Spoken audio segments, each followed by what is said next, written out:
Hi everyone, today we will talk about how to fix or how to solve Pinterest problem.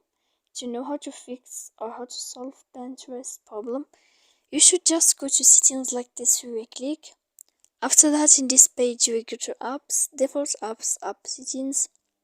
When you will see this list, you will go down to find the application of Pinterest and you will enter.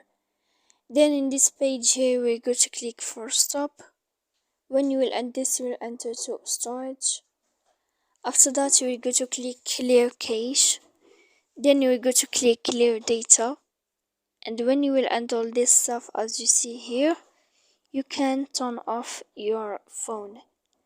So please don't forget to support us by like and subscribe. See you next time in another video. And thank you for your attention.